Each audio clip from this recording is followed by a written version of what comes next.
दोस्तों, आज मैं जो कल शरद पवार जी ने बयान दिया उस पे बात करने के लिए बैठा हूँ। जो कल शरद पवार जी ने बयान दिया उसमें 2 पॉइंट्स जो थे मेन, उस पे हमें ध्यान देने की ज़रूरत है।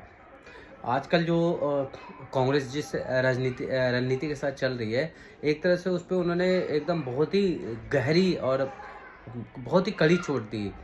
पहला जो उन्होंने संदेश दिया कि अपने देश में एक ऐसी संस्था के कहने पे जो अपने देश में ही प्रतिबंधित है।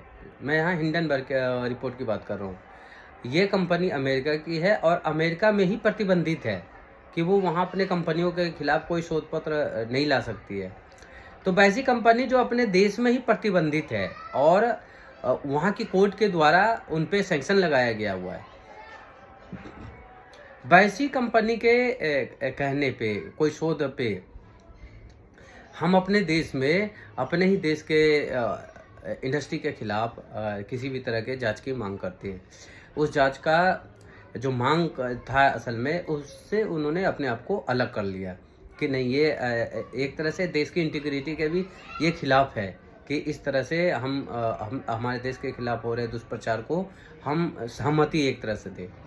और जिस तरह से जॉर्ज सोरस ने खुलेआम बोला कि मैं भारत में राजनीतिक अस्थिरता के लिए बिलियन डॉलर्स इन्वेस्ट करने के लिए तैयार हूँ और कर रहा हूँ, तो ऐसे में तो और भी मतलब हमें सतर्क हो जाना चाहिए कि इस तरह का कोई भी दुष्प्रचार करता है तो हमें उसको ज़्यादा ध्यान नहीं देना चाहिए। तो उसमें उन्होंने कहा है कि इस तरह की एजेंसी के किसी भी तरह के शोध पत्र को इतना तवज्जो देना ठीक नहीं है। इस तरह का वर्ड उन्होंने एकदम साफ-साफ यूज़ किया।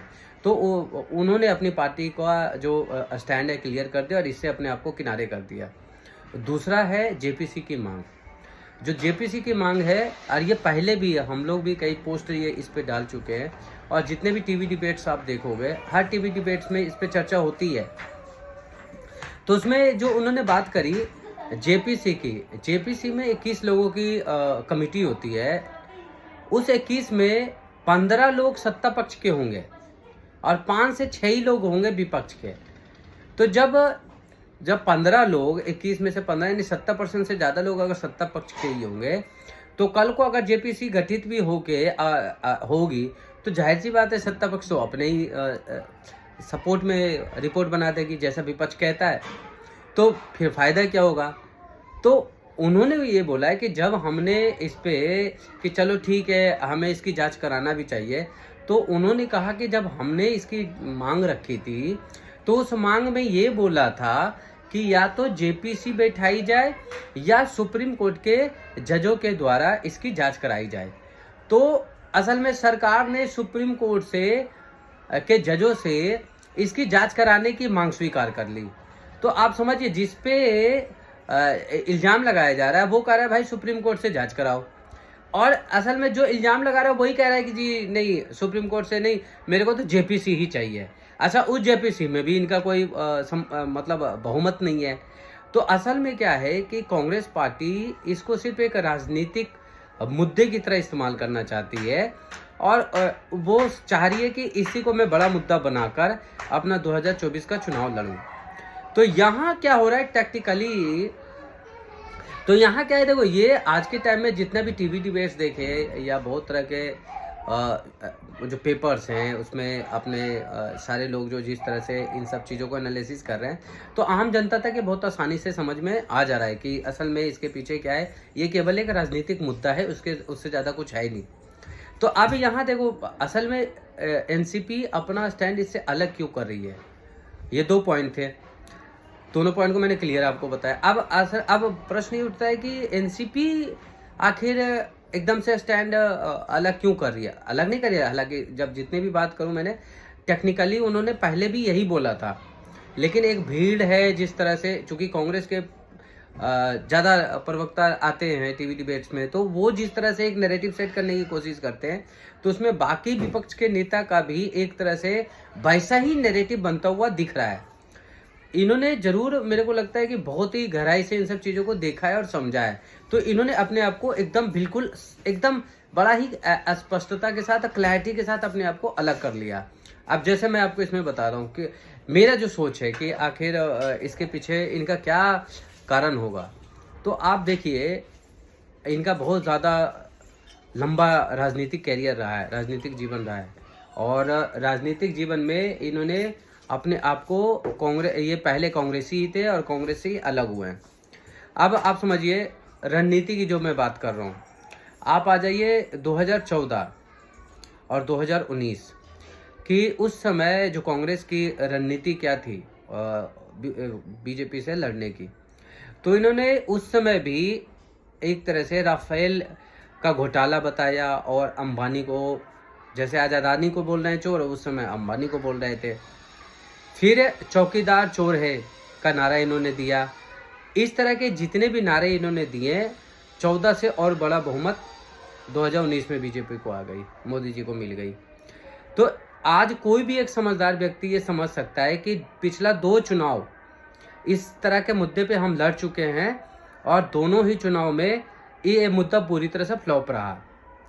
तो अब फिर तीसरा चुनाव में इस तरह का ही मुद्दा अगर चुनते हैं हम, तो इससे बड़ी बेवकूफ़ी हो ही नहीं सकती। ये मुद्दा क्यों नहीं चिपक सकता?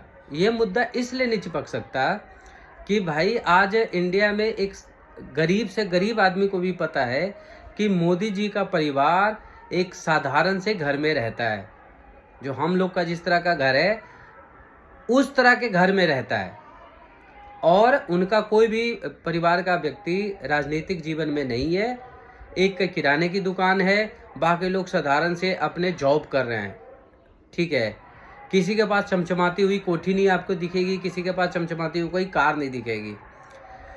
और जो इल्जाम लगा रहा है, उनका पूरा खानदान का एक एक आदमी का करोड़ों अरबों का बैंक बैलेंस है, और जबकि उनके पास आय का कोई सोर्स नहीं है। जब इनसे इनके आय का सोर्स पूछा जाता है तो आज तक ये बता नहीं पा रहे। इनकम टैक्स, ईडी, सीबीआई सब की जांच इन पे चल रही है, और आज न कल इन सबको जेल जाना है। तो ऐसे लोग, और जनता देख रही है कि यार इनका पास नहीं कोई काम करते हैं, इनके पास कोई किसी तरह का इनकम का सोर्स नहीं है, फिर ये इतना सारा कैसे धन अर्जित करके बैठे हैं। फिर यही लोग वैसे लोग पे इल्ज़ाम लगा रहे हैं जिनका परिवार एकदम साधारण जीवन जी रहा है। तो वैसे ही आम जनता के नज़र में इस मुद्दे की कोई अहमियत होती नहीं है। देखो, कोई भी मुद्दा बड़ा मुद्दा तब बनता है जब उस पर जनता को ट्रस्ट हो। तो ये एक ऐसा मुद्दा है कि जिसमें जनता कभी ट्रस्ट करेगी ही नहीं, करने का सवाल ही नहीं है। 150 करोड़ के बंगला में विपक्ष के नेता रह रहे हैं, और वो वैसे लोग पे इल्ज़ाम लगा रहे हैं जो भाई साहब 100 गज के घर में रह रहा है। तो ये चिपक ही नहीं सकता। तो यहाँ ये मुद्दा इसलिए चिपक नहीं सकता। अब जो समझदार नेता रहेगा वो इन सब मुद्दों से बच के कोई ऐसा मुद्दा ढूंढने की कोशिश करेगा कि जिस पे सरकार को घेरा जा सके। तो मुझे लगता है कि ये उनका बड़ा ही परिपक्व एक तरह से फैसला है। और दूसरा, उन्होंने ये समझ लिया है कि भाई अगर कांग्रेस को इस मुद्दे के साथ जाना है तो जाए, वो इस मुद्दे के साथ हारना चाहती है तो हारे, लेकिन इस मुद्दे के साथ हम जाके अपना नुकसान तो नहीं करेंगे, क्योंकि ये नुकसान पहले भी पिछले 2 बार लोकसभा चुनाव में कांग्रेस के साथ और बाकी विपक्ष के नेता कर चुके हैं। तो इस बार जो सबसे पहला पार्टी है जिसने कांग्रेस के साथ जाने से एक तरह से मना कर दिया है, असहमति जता दी है, वो है एनसीपी। जबकि वो महाराष्ट्र में अभी भी एक तरह से साथ में है, तीनों पार्टियों का अभी भी महाविकास अघाड़ी का वहाँ अभी भी है, लेकिन उन्होंने टैक्टिकली अपने आप को इस एजेंडे से अलग कर लिया है। तो मुझे लगता है कि आपको कुछ एक नया पॉइंट्स इसमें मैंने दिया होगा। Thank you. जय हिंद।